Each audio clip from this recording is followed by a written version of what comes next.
요한계시록 8장 10절로 13절의 말씀 우리 함께 한 절씩 교독하시고 마지막 절을 합독하겠습니다. 셋째 천사가 나팔을 부니 횃불같이 타는 큰 별이 하늘에서 떨어져 강물의 3분의 1과 여러 물샘에 떨어지니 이 별 이름은 쓴쑥이라. 물의 3분의 1이 쓴쑥이 되매 그 물의 쓴 물이 되므로 많은 사람이 죽더라. 넷째 천사가 나팔을 부니 3분의 1과 달 3분의 1과 별들의 3분의 1이 타격을 받아 그 3분의 1이 어두워지니 낮 3분의 1은 비추임이 없고 밤도 그러하더라. 내가 또 보고 들으니 공중에 날아가는 독수리가 큰 소리로 이르되 땅에 사는 자들에게 화가 있으리니 새 천사들이 불러야 할 나팔 소리가 남아 있음이로다 하더라. 아멘. 자, 오늘 처음 오신 혹은 지난주 못 오신 분들을 위해서 한번 리뷰 한번 해볼까요? 지난 요한계시록 8장 설교 제목 기억하십니까? 기억하신 분 제가 짜장면 쏩니다. 뭐라고요? 뭐라고 했어요? 네. 따스한 식구들. 너무 많이 말씀하셔서 살 수가 없어요. 제가 따스한 식구들. 자, 피처링 뭐였습니까? 고센만점. 감사합니다. 네, 고센만점. 여러분 그거 아세요? 다산동에 고센만점 있는 거? 하오짬 건너편에 있음을 참고하시기 바라겠습니다. 우리 경제적 재앙이 거듭되는 가운데에서도 애굽에 있는 이스라엘 백성들, 고센 땅에 거하는 그 백성들은 보호를 받았지요? 네, 보호받았습니다. 우리가 그와 같이 경제적 재앙이 또 환경적 재앙이 난무한 이때 가운데 하나님께서 주의 백성들을 고센에서 보호하신 것 같이 저와 여러분을 보호하여 주십니다. 따스한 가족 여러분, 우리는 예수님 안에 따스한 식구들입니다. 이 공동체가 고센 반점의 은혜가 있기를 바랍니다. 서로가 서로를 환대하고 필요를 채우는 사랑의 공동체가 되기를 바랍니다. 자, 고센 공동체를 돌보시는 하나님의 은혜가 오늘 본문에서도 계속 강화되는 것을 저희는 살펴보게 됩니다. 고센이라는 단어는 하나 안 나오는데 어디 그런 말씀이 나와 있는지 이제 차근차근 살펴보려고 하는데요. 자, 다시 표를 볼까요? 요한계시록 8장부터 10장에 나오는 이 일곱 나팔, 일곱 천사의 일곱 나팔 시리즈는 애굽의 10가지 재앙을 토대로 하고 있다는 걸 말씀드렸죠. 자, 첫 번째 재앙이 무엇이었습니까? 땅에 임한 재앙이었습니다. 땅에 재앙이 임하니까 땅의 3분의 1이 죽게 되었지요. 자, 두 번째 재앙이 무엇이었습니까? 바다의 재앙이었습니다. 그 결과가 무엇입니까? 바다의 3분의 1이 죽게 되었지요. 이 심판은 우주적 스케일입니다. 전 지구적 스케일이고 점진적으로 강화되는 심판입니다. 오늘 세 번째 심판은 왜 등장하냐면 하나님의 심판의 결과로서 여전히 하나님 앞에 회개하지 않는 악인들이 회개할 기회가 주어지기 위하여 그 재앙이 다른 재앙으로서 더 강력한 재앙으로서 임한다고 성경을 말씀했지요. 자, 오늘 본문 말씀입니다. 셋째 천사가 나팔을 부니 횃불같이 타는 큰 별이 하늘에서 떨어져 강들의 3분의 1과 여러 물샘에 떨어지니 이 별 이름은 뭐라? 쓴쑥이라. 물의 3분의 1이 쓴쑥이 되매 그 물이 쓴 물이 되므로 많은 사람이 죽더라. 네. 혀가 짧으신 분들은 발음이 좀 어려워요. 쓴쑥입니다. 문자적으로 보면 첫 번째 재앙이 식량 문제로 귀결되고 이것은 전쟁으로 비화됩니다. 세 번째 재앙도 식수 문제와 관련되어지죠. 그렇죠? 네. 쓴쑥이라 불리는 별이 떨어져서 물이 써져서 결과적으로 사람들이 물을 마시고 3분의 1이 죽게 된다. 여러 가지 이제 이렇게 해석해 볼 수도 있겠죠. 물이 써져서 그걸 먹고 죽은 사람이 3분의 1인지 혹은 식수 문제가 발생돼서 3분의 1이 식수 문제로 죽게 되든지 둘 중에 하나겠죠. 여러분 도대체 횃불같이 타는 큰 별의 정체가 무엇입니까? 횃불같이 타는 큰 별. 사실은 저를 볼 필요가 없이 성경 말씀에 보면 별의 이름이 나와 있습니다. 그 별의 이름이 뭐예요? 쓴쑥입니다. 쓴쑥. 네, 중국 사람 같아요. 쓴쑥. 네. 횃불같이 타는 별. 두 번째 나팔 심판. 두 번째 나팔 심판에 보면은 불 붙는 산이 바다에 떨어짐으로 바다에 있는 해양생물 3분의 1이 죽었지요. 비슷한 맥락입니다. 불붙는 큰 산이 바다에 떨어지듯 지금 횃불같이 타는 별이 어디에 떨어졌습니까? 강물, 민물에 떨어졌습니다. 자, 여러분, 불붙는 큰 산이 뭐라고 지난주 말씀드렸죠? 네, 자기 야망에 불타다가 결국 하나님의 심판을 받는 이 바벨론 로마 제국과 그 황제들의 권세들이 바로 큰 산, 하늘 높은 줄 모르고 높아져 있는 큰 산이 불붙는 산이라고 말씀드렸습니다. 결국 그 문명은 망하게 되죠.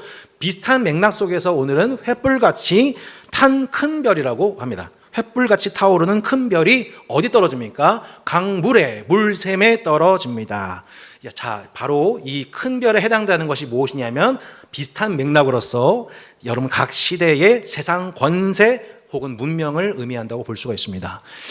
간접적인 말씀이지만 큰 별 하면 우리가 연상할 수 있는 이 문명에 대한 심판을 연상할 수 있는 말씀이 이사야서 14장 말씀입니다.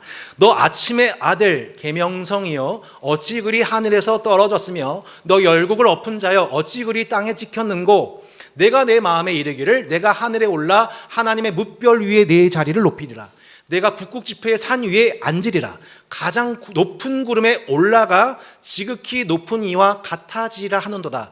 그러나 이제 내가 스올 곧 구덩이 맨 밑에 떨어짐을 당하리로다. 여기서 말씀하고 있는 계명성, 하나님과 비견하여 자기를 하나님처럼 높이는 존재를 계명성이란 새벽 동쪽에 떠 있는 별로서 당시 맥락에서 보면은 이것은 바벨론이라고 볼 수 있습니다.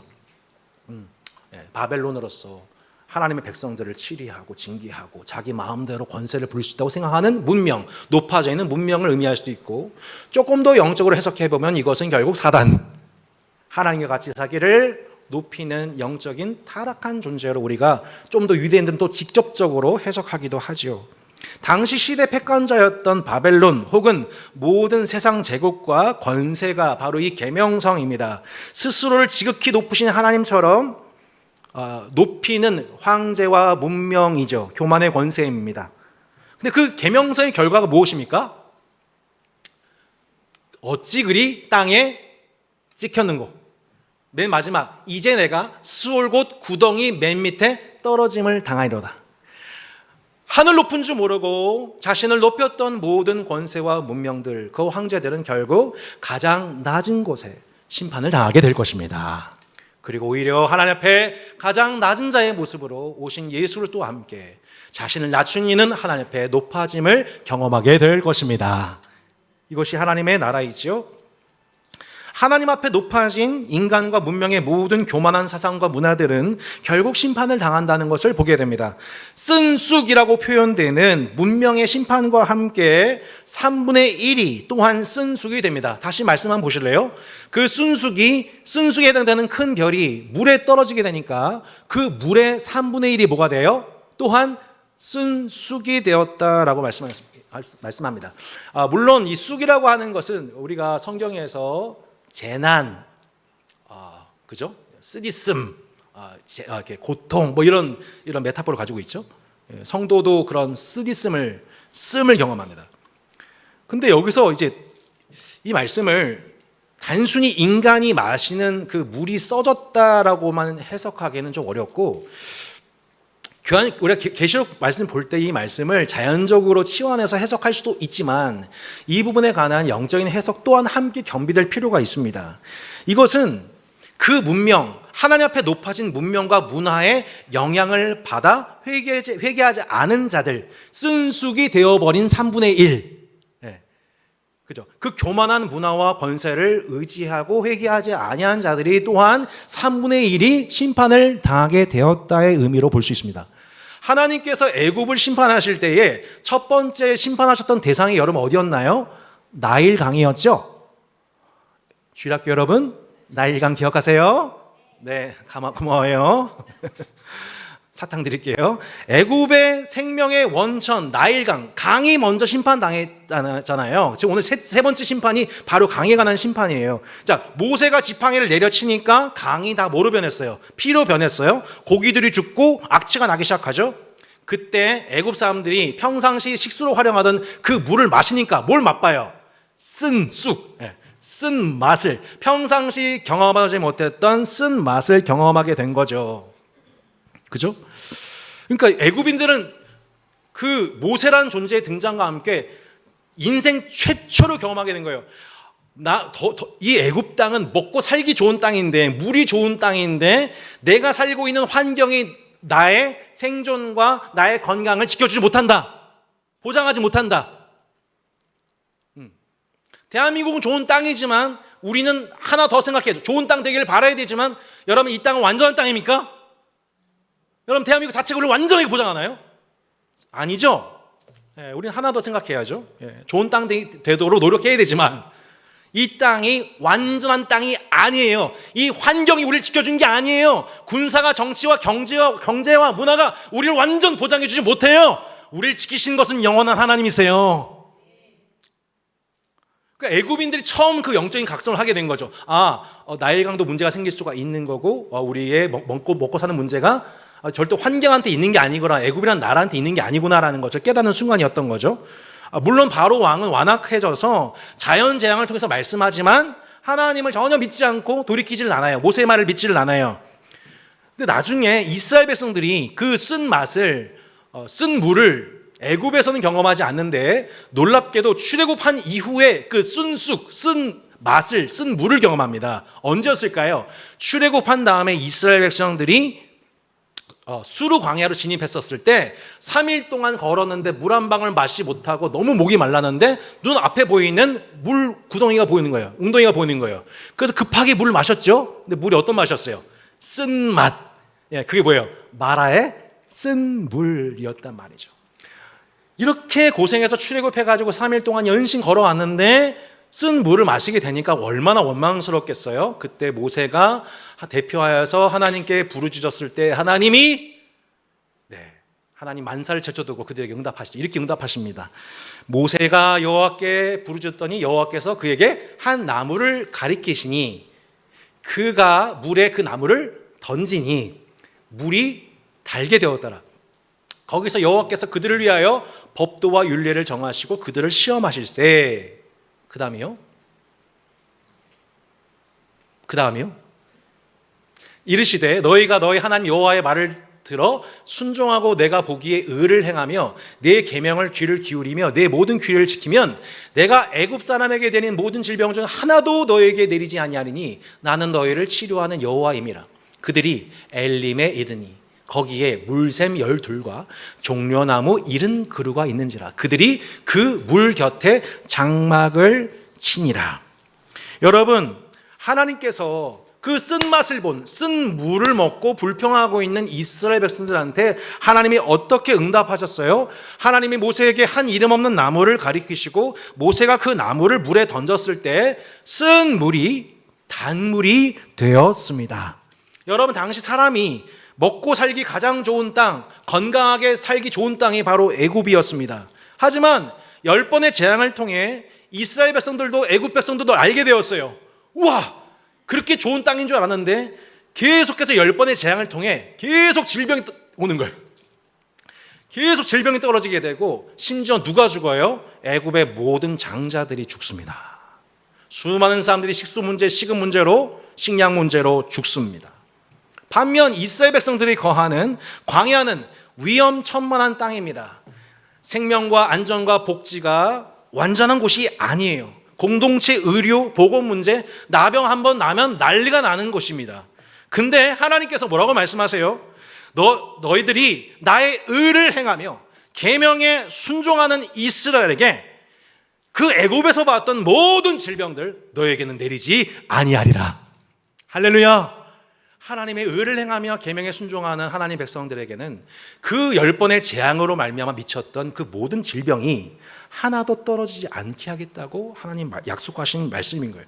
모세가 순종하여 결국엔 그 나무를 가져다가 쓴물에 던지니까 결국 그 물이 단물이 되었어요. 맛있는 물이 되었어요.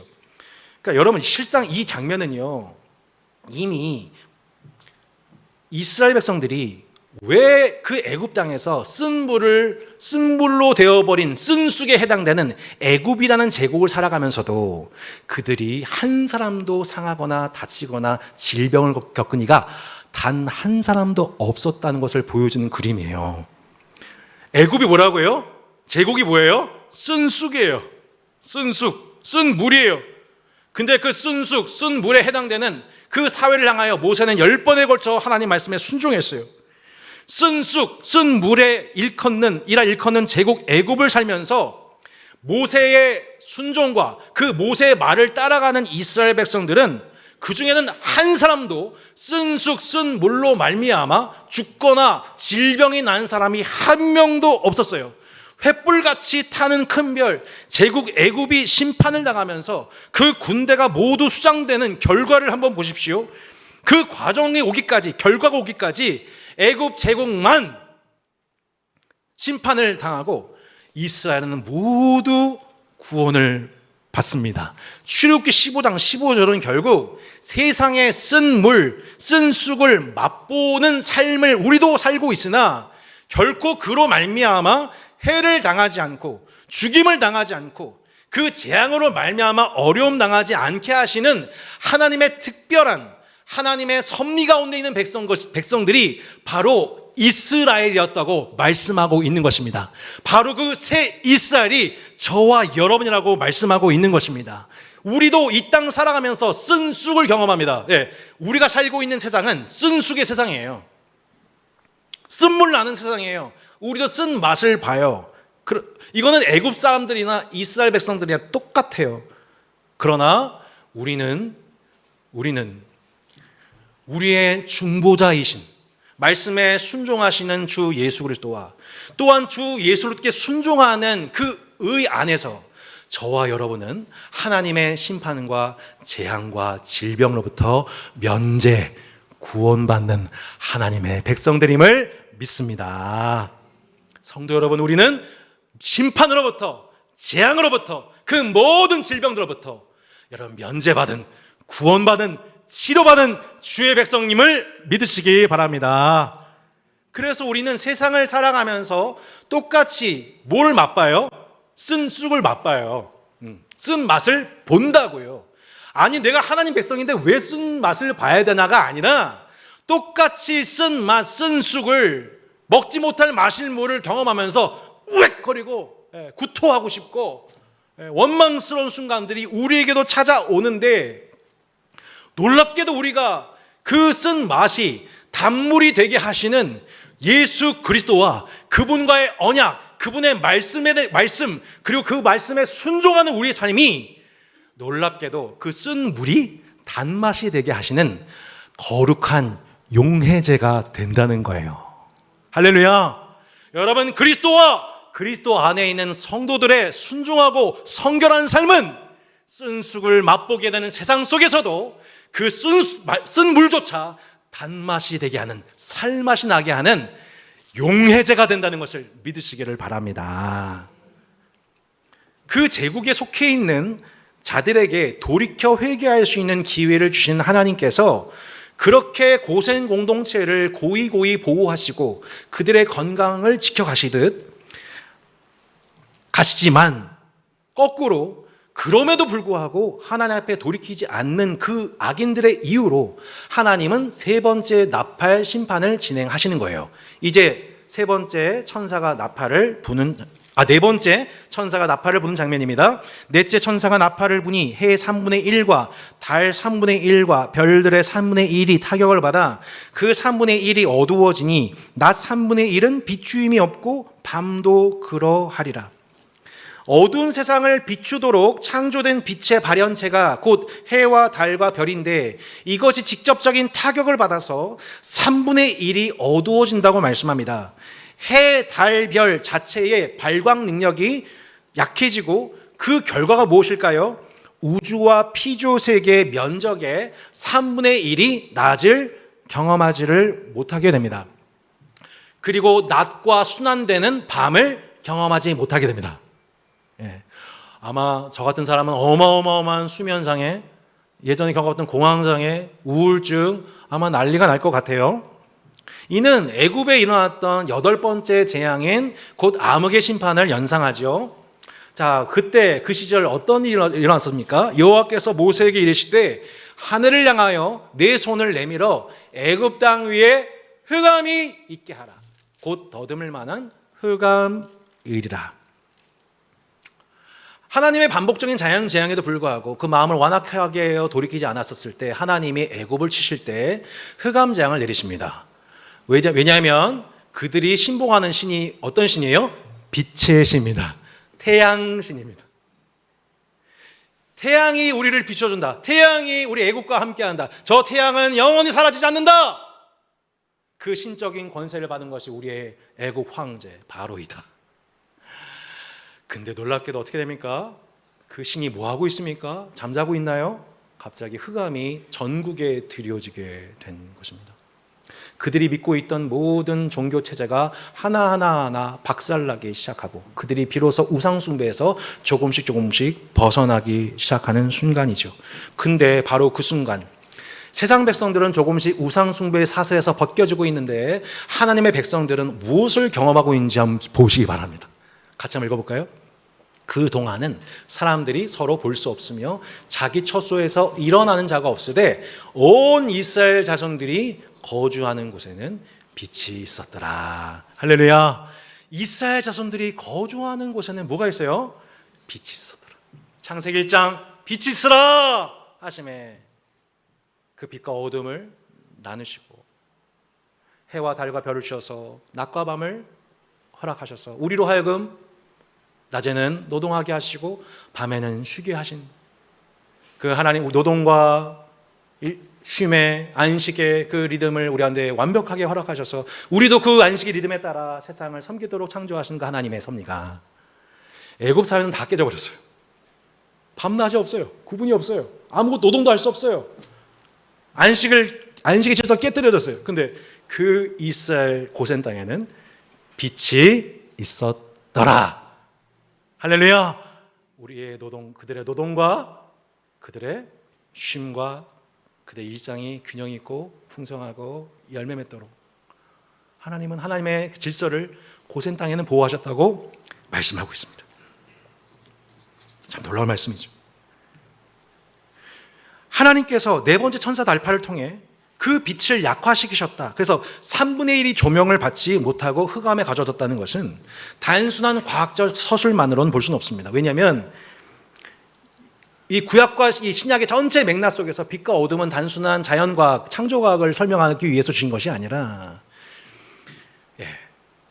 예수 그리스도가 우리의 빛이시며 우리가 그분의 빛의 자녀들이며 이 어두운 세상과 구별되는 존재, 또한 그 어두운 세상 가운데 그 빛을, 정체성을 드러내는 의미로서 하나님이 빛을 설명하시기 때문입니다. 구약 말씀에 보면 이런 말씀이 나옵니다. 주 여호와의 말씀이니라. 그날에 내가 해를 대낮에 지게 하며 백주의 땅을 캄캄하게 하며 너희 절기를 애통으로 너희 모든 노래를 애국으로 변하게 하며 모든 사람에게 굵은 배로 허리를 동이게 하며 모든 머리를 대머리가 되게 하며 독자의 죽음으로 말미암아 애통하게 하며 결국은 곤고한 날과 같게 하리라.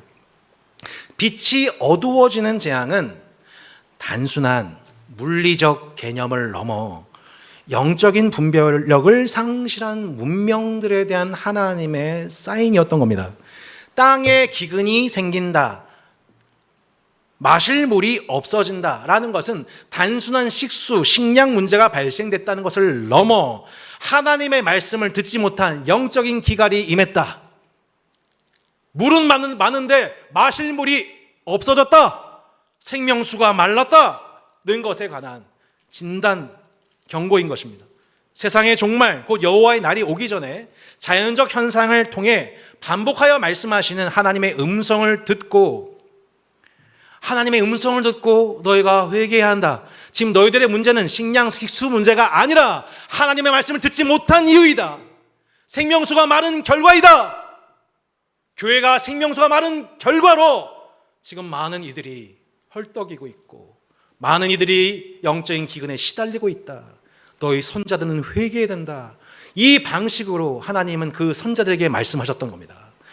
내가 이적을 하늘과 땅에 베풀리니 곧 피와 불과 연기 기둥이라. 여호와의 크고 두려운 날이 이르기 전에 해가 어두워지고 달이 핏빛같이 변하려니와 누구든지 여호와의 이름을 부른 자는 구원을 얻으리니 이는 나 여호와의 이름을 부른 자는 이는 나 여호와의 말대로 시온산과 예루살렘에 피할 자가 있을 것이며 남은 자 중에 나 여호와의 부름을 받을 자가 있을 것임이니라. 다시요, 나 여호와의 말대로 시온산과 예루살렘에 피할 자가 있을 것이며 남은 자 중에 나 여호와의 부름을 받을 자가 있을 것임이니라.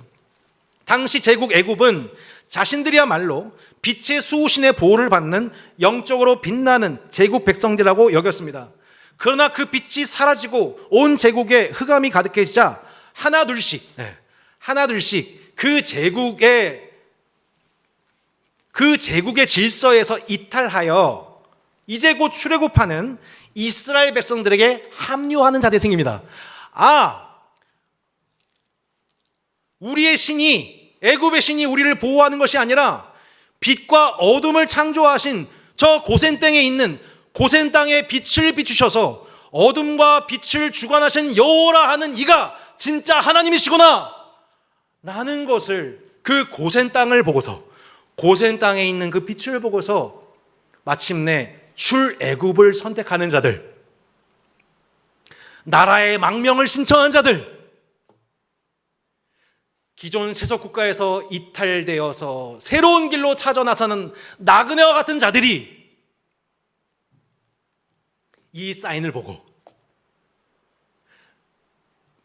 온 땅에 흑암이 임한 이 사인을 보고서 그렇게 하나님의 도시로 향하는 자들이 출애굽의 행렬이 이어지게 될 것이다 라고 말씀하고 있는 것입니다.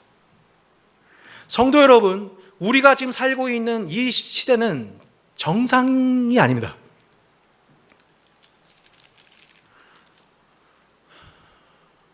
여러분 살만하십니까? 이 땅에서?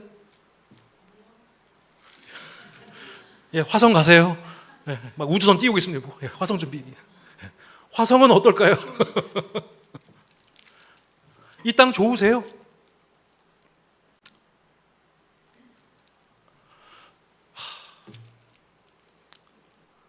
정말 쓴쑥입니다. 쓴쑥이에요. 가면 갈수록. 네. 이 땅의 질서 속에서 문화 속에서 영원히 산다. 제대하지 않고 계속 총 잡으실래요, 여러분? 결혼 날짜 받아놨는데 계속 결혼 미루실래요, 여러분? 그러지 않으시겠죠? 이 세계는 지금 영적인 빛을 잃어버려서 계속 갈 길을 잃어버리고, 그 빛이 들어오지만 그 빛을 온몸으로 거부하면서 결과적으로 어둠 가운데 행할 수밖에 없는, 그리하여 영적인 소경을 인도하는 온갖 무질서와 혼돈의 상태가 지금 우리가 살고 있는, 접촉하고 있는 쓴쑥에 해당되는 이 세상 질서예요. 지금 제정상입니까, 여러분? 지금 청소년만 해도 지금 큰일 났습니다, 여러분. 청소년들이 불법 도박에 빠져서, 중독에 빠져서 사이트 통해서 5만 원 돈 받고 10만 원 받고 도박에 중독돼가지고 나중에 1,000만 원, 2,000만 원 빚쟁이가 돼버리고,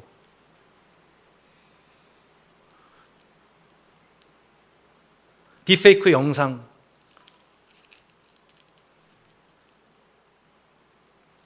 아동 성범죄, 점점점 사랑과 생명과 성의 질서가 점점점 깨어지지만 길을 잃어버렸기 때문에 어디로 갈지, 뭐가 정상인지를 도무지 알지 못한 채 길을 잃어버린 이 영적인 어두움의 세상, 지금 우리가 그 어두운 세상 한복판에 살고 있는 것 여러분 체감하고 계시죠? 체감은 되시는데 여러분 각성하고 계십니까? 체감은 되지만 여러분 각성하지 않는다면 우리도 점점 거기에 익숙해지게 됩니다. 이것을 기억하십시오. 여러분 이것을 의도적으로 적극적으로 분별하고 수술하고 갱신해가지 않으면 우리도 서서히 뜨거운 물에 빠진 개구리 마냥 점점 수동적인 자로서 길들여지게 되는 것, 그게 지금 영적인 어두움 가운데 있다고 하는 증거인 것입니다.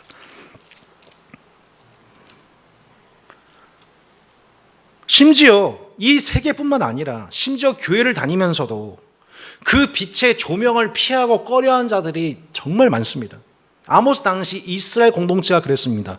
그들은 교회 생활은 빠삭했습니다. 하지만 실상 하나님이 요구하시는 사회 생활에는 매우 인색했습니다. 화 있을진저 여호와의 날을 사모하는 자여, 너희가 어찌하여 여호와의 날을 사모하느냐? 그들은 어둠이요 빛이, 그 날은 어둠이요 빛이 아니라. 하나님 믿으면 쨍하고 했던 날 돌아올 거야. 예수님 믿어봐. 행복해져, 건강해져, 부유해져, 부족함이 없어져, 자녀들 다 잘 될 거야 라고, 여호와의 날이 그런 날이야 라고 설명했어요. 여호와의 날은 빛이 아니라 뭐예요? 어둠입니다. 점점 어두워질 거다. 그날이 오면, 말세가 오면 사람들은 자기를 사랑하고 돈을 사랑하고 쾌락을 사랑하기를 하나님 사랑하는 것보다 더하고, 경건의 모양은 있으나 능력은 없고, 너는 이 같은 자들이 너에게 돌아서야 된다. 불법이 성행함으로, 사람들이 불법이 성행함으로 사랑이 식어지게 될 거다. 사람들은 다 자기 귀가 가려워져서 자기 사역을 들을 스승들의 말을 들을 거고, 바른 교훈을 싫어할 거다. 제가 만약 계시록 말씀을 통해서, 레위기 말씀을 통하여서 제가 바르지 않은 교훈을 얘기하고 있다면 모르겠지만, 제가 만약 하나님 말씀을 중심으로 해서 바른 교훈을 이렇게 증거하고 있는데, 이 말씀을 듣기 싫어하는, 맞지만 듣기 싫어하는, 거부하는 내면을 보고 계시다면 그것은 여러분이 회개하실 일이에요. 내 안에 그렇게 하나님 말씀을 거부하고 바른 교훈을 거부하고 있는, 나도 모르게 말세 현상에 끌려가고 있는 내 속의 죄악을 진단하고 회개하고 끊어내는 은혜가 있기를 주 예수 이름으로 축원합니다. 축원합니다. 이 세상에 길들여지지 마세요.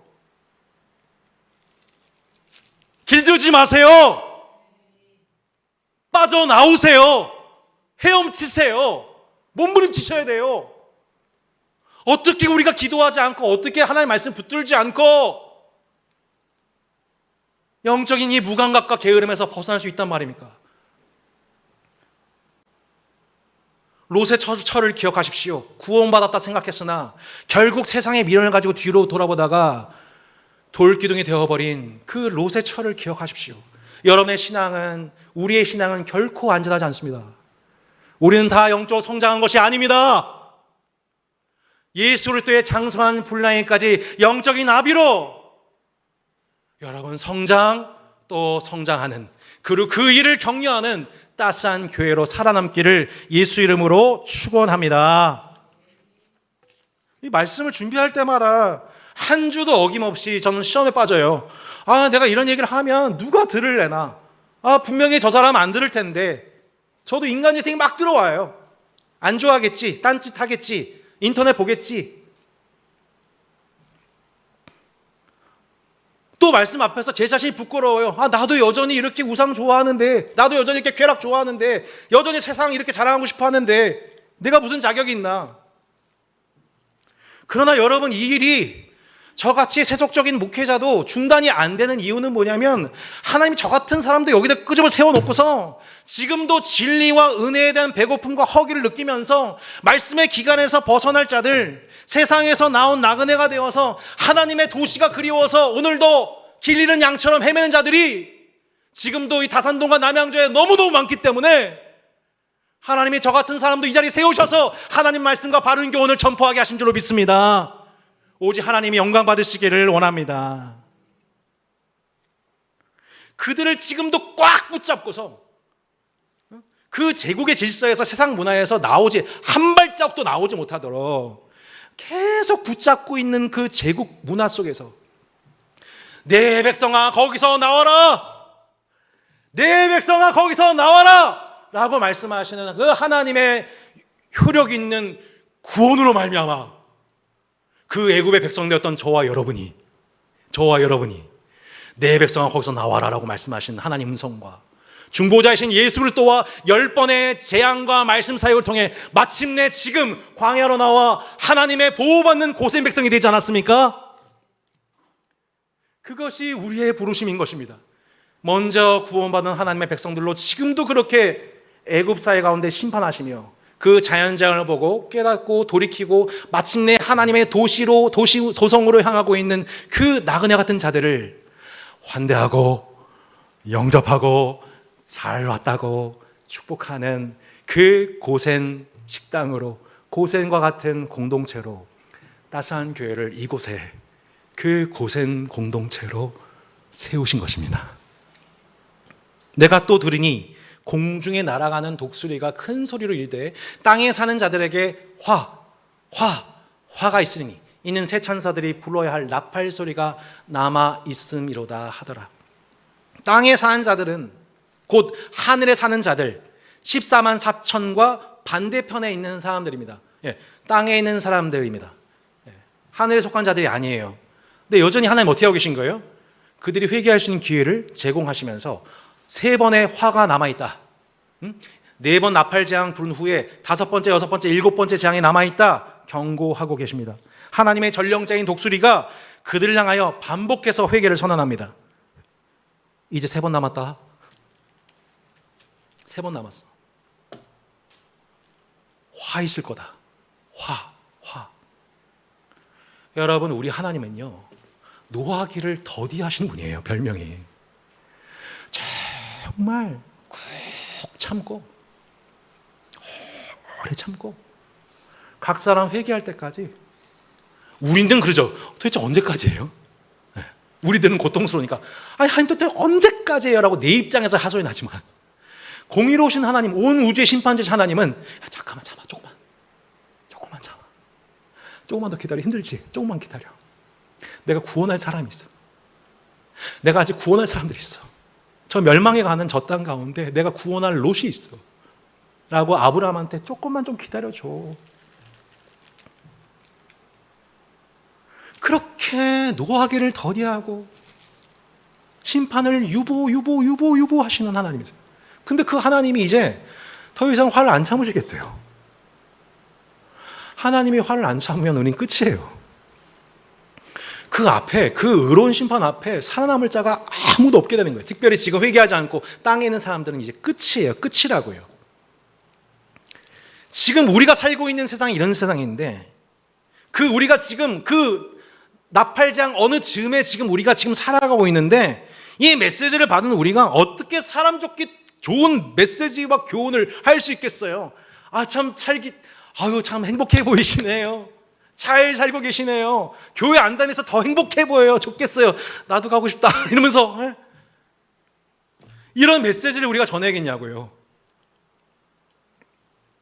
세상에서 받는 복 강조하면서 여호와의 날이 뭔지를 설명하지 못하는 방식은 결코 롯을 구원할 수 없습니다. 우리는 점점 어두워져 가고 있는 세상이야말로 여호와의 날이 도래한 증거임을 증거하고 예수 그리스도의 이름으로 회개하는 복음을 전파해야 할 줄로 믿습니다. 한국 교회와 사회, 우리 시대 문명 곳곳에 만연한 죄악들을 꾸짖고 내 백성아 거기서 나와라. 그 질서는 결코 영원하지 않고 안전하지 않다 라고 세상 문명과 문화에 대해서 예수 그리스도의 뜨인 돌이 결국 그들을 박살날 것임을, 여러분, 하나님 말씀하신 심판의 복음을 함께 증거해야 함이 마땅한 줄로 믿습니다. 경제적 재앙과 부담이 가중되는 이때에 고생 공동체를 돌보시는 하나님의 은혜가, 여러분, 비록 지난 6개월, 지난 3개월이 너무너무 힘들었지만 그 고생을 돌보신 하나님의 은혜가 지난 봄에도 여러분과 함께 하셨음을 여러분 믿으십니까? 그리고 여러분 3분기에도 그 은혜로 우리를 보호하실 것을 기대하십니까? 세상에서 나와 하나님의 도시로 들어오는 그 이들을 우리가 환대할 준비를 하셔야 됩니다. 생명의 말씀과 일용할 양식으로 먹이는 고생 공동체, 따스한 식구들로서 저와 여러분을 환대해 주었던 우리의 선배들처럼 우리가 그렇게 이 도시의 그 예비된 나그네들을 환대하는 공동체로 준비되는 6월이 되기를 소망합니다. 사랑하는 성도 여러분, 지치고 곤고한 세상 살다가 쓴맛을 경험하는 인생의 어느 순간, 이젠 더 이상 지쳐서 원망밖에 안 나오는 그 순간에조차, 바로 그 순간에 예수님이 우리를 위해서 기도하고 계심을 기억하십시오. 그리고 예수님이 우리를 위해서 예상치 못한 나무 한 그루를 예비하시는 방식으로 내가 지금 경험하고 있는 쓴맛이 도리어 단맛이 되게 하시는, 공동체의 이른 나무 그루를 예비하시고 엘림을 예비하신 그 은혜로서 이 가장 어려운 이때에, 재앙이 가중되는 이때에 우리 하나님은 우리에게 너무나도 신실하신 분이심을 체험하는 따스한 교회 개개인 성도와 가정과 교회가 되기를 축복합니다.